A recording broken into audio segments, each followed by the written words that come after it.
$6. That is what it costs to mix the exact rub behind the most famous barbecue on the planet, the Central Texas brisket people wait 4 hours in line for. 2 ingredients, and one of them is already in your kitchen. But the spice industry would rather you never do that math because the rub aisle sells you those same 2 ingredients, padded out with sugar and fillers at prices north of $12 a bottle. So today, you get the real Texas recipe, the exact ratio, and why a single batch lasts a full year. Walk into any grocery store and find the barbecue aisle. Pick up the best-selling brisket rub, the one with the cow on the label, and flip it over. The first ingredient is salt, not smoked salt, not some rare mineral hauled out of a Texas cave. Plain salt, the same stuff sitting in your pantry right now. A 3-pound box of kosher salt costs around $3, which works out to about 6 cents an ounce.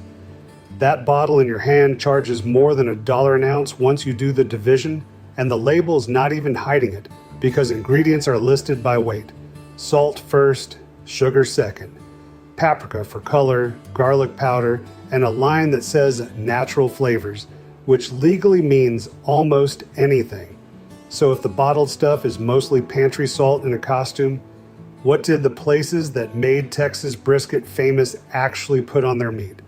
To answer that, you have to go back about 140 years to a butcher counter in a small Texas town.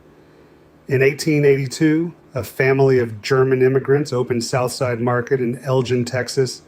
It was a meat market, not a restaurant. 18 years later, Charles Kreutz opened his own market on the town square in Lockhart, and the two of them ran into the same problem every butcher in the Central Texas faced. It was hot, refrigeration barely existed, and by the end of the week, there was always meat that had not sold. Throwing it out meant losing money. So they did what butchers back in Germany had done for generations. They seasoned the unsold cuts, put them in a smoker over local post oak, and sold the smoked meat by the pound to farm hands and cotton pickers who ate it right off butcher paper with crackers and a pickle. Kreutz ran his market the way butchers do, which explains everything else about Texas barbecue that confuses outsiders. Customers ate standing at the counter with the market's knives, which were chained to the wall so nobody walked off with them. There were no plates, so meat landed on sheets of pink butcher paper that Texans still insist on today. And ask for sauce at Kreutz even now, and staff will point you toward a sign explaining they do not serve it, because a butcher selling smoked meat by the pound had no reason to hide it under anything. The whole tradition is a supply chain accident that people decided was heaven. And here is the part that matters for your kitchen. The seasoning was whatever sat on the counter, which meant salt and coarse black pepper. That was the entire recipe. Nobody was blending 16 spices in a lab. A butcher grabbed 2 things with one hand while the other held a knife. And it turned out that those 2 things, plus oak smoke and patience, produced meat so good that 100 years later, the Texas legislature officially named Lockhart the barbecue capital of Texas. That vote happened in 1999. Kreutz Market is still open. Southside Market is still open. And pitmasters started calling that simple mix the Dalmatian rub because it comes out black and white, just like the dog. If that sounds like ancient history, consider the most famous barbecue joint operating today. Franklin Barbecue in Austin started as a trailer in 2009, won its owner a James Beard Award in 2015, and still sells out of brisket almost every single day, with lines forming before sunrise. Aaron Franklin published his method in a book anyone can buy. His brisket rub is equal parts kosher salt and 16 mesh ground black pepper. That's it. The best-known brisket in America wears the same 2 ingredients a Lockhart butcher was using when Teddy Roosevelt was president.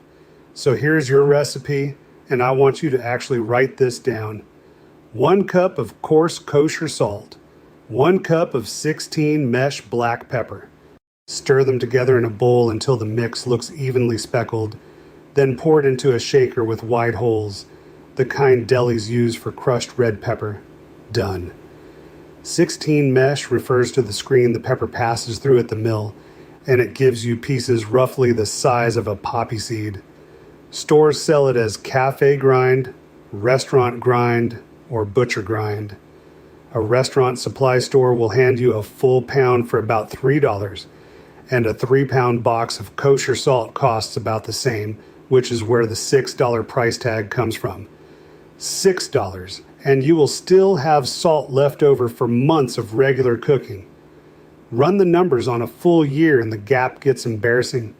A standard bottle of commercial rub holds around 11 ounces, and a single packer brisket, the big 14-pounder, drinks close to a full cup of seasoning. That is 2 briskets per bottle, maybe 3 if you are stingy in a way no Texan would respect. A backyard cook who smokes once or twice a month burns through 5 or 6 bottles a year. Call it $60 to $70 for ingredients you already own. Your $6 batch covers the same year of cooking with change left over, and every cook out of that jar cost you roughly 40 cents. Same technique, same smoker, better bark, 1/10 the price. Now the grind size sounds like a fussy detail, but it is the difference between bark and bitterness. Fine table pepper is basically dust. On a 12-hour brisket cook at 250 degrees, dust does 2 bad things. It dissolves into the wet surface of the meat and disappears, and whatever survives on the outside scorches because tiny particles heat through in minutes and turn acrid long before the meat is ready.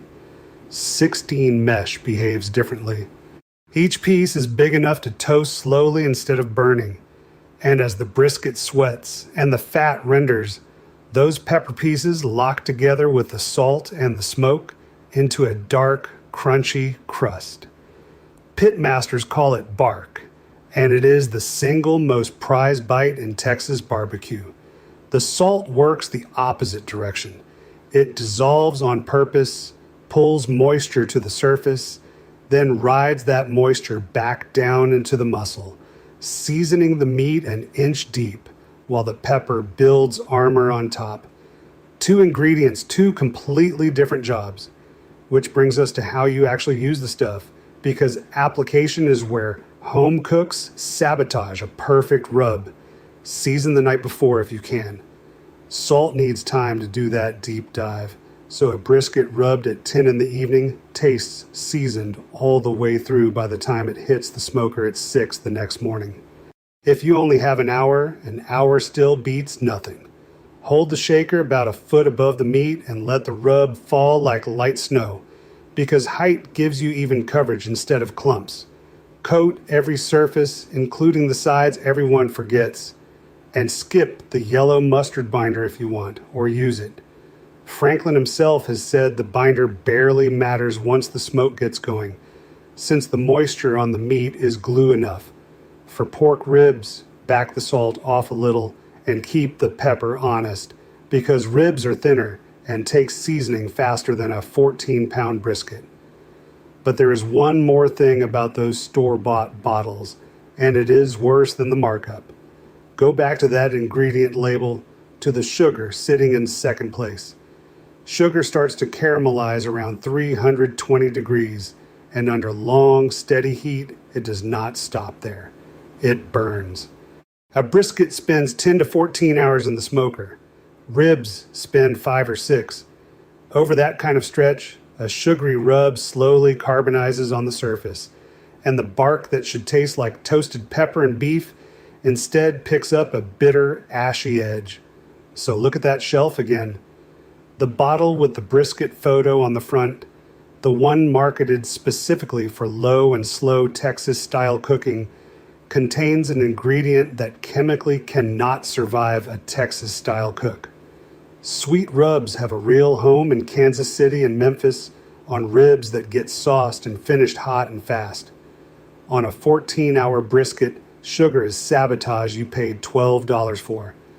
As for the year-long shelf life, that is just chemistry being kind to you. Salt is a mineral. It contains nothing that can rot or go rancid, which is why the box in your pantry has probably outlived 2 of your phones. Cracked black pepper holds its punch for about 12 months in an airtight jar, kept away from the stove and out of sunlight. And after that, it does not go bad, it just gets quieter. So mix your 2 cups, store what the shaker doesn't hold in a mason jar with a tight lid, and you are seasoned for every cook from this weekend through next summer. 2 cups covers somewhere around 15 to 20 briskets, or a whole season of ribs, chicken, and burgers, since this mix is quietly excellent on all 3. When the pepper finally fades, $6 more resets the clock for another year. Now, before the purists sharpen their knives, yes, there are variations even inside Texas. Plenty of respected pitmasters run what gets called the Holy Trinity, adding a measure of granulated garlic to the salt and pepper. Some joints slide in a pinch of cayenne for a low hum of heat at the back of the bite. And down in Lockhart, there are old-timers who will tell you that anything past 2 ingredients is showing off. This is where barbecue people disagree, loudly and forever. So run your own test. Make the plain Dalmatian batch first. Cook with it once, and only then decide whether it needs garlic. My bet is you will be shocked how complete 2 ingredients taste once real smoke gets involved, because the flavor you have been buying in bottles was never really about the spices. Here's what stays with me. Those Elgin and Lockhart butchers had no ambition to invent a cuisine. They just wanted to stop wasting meat. And the solution they reached for in 1882 has quietly outperformed every laboratory blend and every $12 celebrity bottle invented since. That makes me wonder what else in your kitchen is a solved problem being sold back to you in a costume. Drop your rub ratio in the comments, especially if you are team garlic, and mix a batch before your next cook. Next time, we are covering the trim, because the $5 of brisket fat you are throwing away might be the best cooking tallow you will ever own. Word count 1,914.